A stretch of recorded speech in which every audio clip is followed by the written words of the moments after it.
అందరికీ నమస్కారము. శివరాత్రి వచ్చిందంటే ఇలా మా చిన్నప్పుడు అయితే చాలా బాగా పెద్ద పెద్దగా వేసుకునే వాళ్ళము. ఇంక ఇప్పుడైతే చిన్న చిన్నగా శంకులు లింగ రూపకంగా మనం సంక్రాంతి వచ్చినప్పుడు భోగి కుండలు రథం ముగ్గు ఎలా వేసుకుంటామో ఇంకా శివరాత్రి పండుగ కూడా ఇలా పండుగలు అన్నిటికీ రకరకాల పండుగ సందర్భాన్ని బట్టి ముగ్గులు కూడా ఎన్నో రకాలు ఉన్నాయి. ఎన్నో రకాలు చిన్న చిన్నగా పెద్ద పెద్దగా మనకు నచ్చే విధంగా వేసుకోవచ్చు. ఇంకా ఈ ముగ్గుతోటే పండుగ సందడి ఇంటి ముందట మనకు ఎంతో ఆనందంగా ఉంటుంది. ఇంకా శివరాత్రి పండుగ వచ్చిందంటే ఆరోగ్యానికి ఎంతో మంచిది. ఈ రోజైతే అసలు స్టవ్ వెలిగేయకుండానే గడిచిపోయే రోజు శివరాత్రి పండుగ రోజు. పాలు టీకి తప్ప స్టవ్ వెలిగేయడం ఇలా మేమైతే పాత పద్ధతే చెంబులో వాటర్ పోసేసి చెంబును అలంకరించుకొని ఇలా మామిడి ఆకుతోటి కంకణం కట్టేసి దీపాన్ని కూడా ఇలా అలంకరించుకుంటాం. ప్రతి సంవత్సరం కొత్తది అయితే తెచ్చుకుంటాము. ఈ దీపం చిప్పలు ఇలా ఆయిల్ ఎక్కువ పోసేసి వత్తి పెద్దగా చేసి ముందే నానేసుకొని దీపం వెలిగించామంటే 3 రోజుల వరకు ఎలాంటి ప్రాబ్లం రాదు.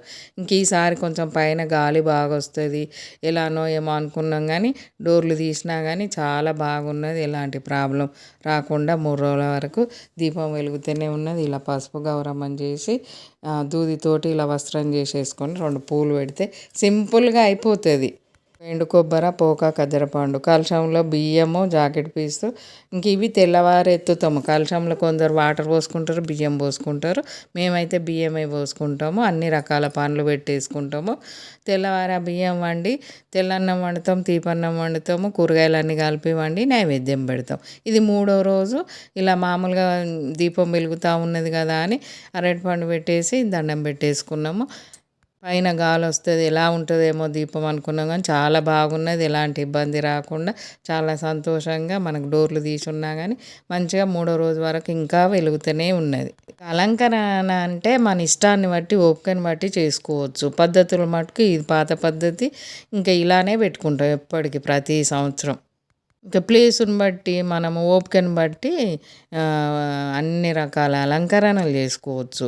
పెట్టేటి అయితే మన ఇంట్లో ఎలాంటి పద్ధతి ఉంటే అలానే పెట్టుకోవాలి. అలంకరణ మటుకు మన ఇష్టాన్ని బట్టి చేసుకోవచ్చు. ఇంకా ఇలా అలంకరణ అయితే మా పాప వాళ్ళు చేసుకుంటారు. ఇలా అలంకరించుకున్నారు. శివరాత్రి అయితే ఇలా గడిచిపోయింది.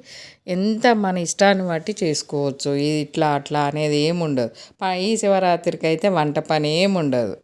పిల్లలు పెద్దలు ఉన్న కాడ ఇంకా ప్రసాదాలు చేసుకొని అన్ని ఫోటోల దగ్గర అన్ని దేవుళ్ళ దగ్గర పెట్టుకొని పిల్లలు పెద్దలు తినచ్చు. ఇంకా తినేవాళ్ళు ఉన్నప్పుడు మనం ప్రసాదాలు చేయక తప్పదు. ఇంకా ఈ పండగ అంటేనే పండ్ల పండుగ లాగా ఒక్క పొద్దున్న వాళ్ళకైతే ఎన్ని వెరైటీస్ పండ్లు అయినా తెచ్చేసుకోవచ్చు.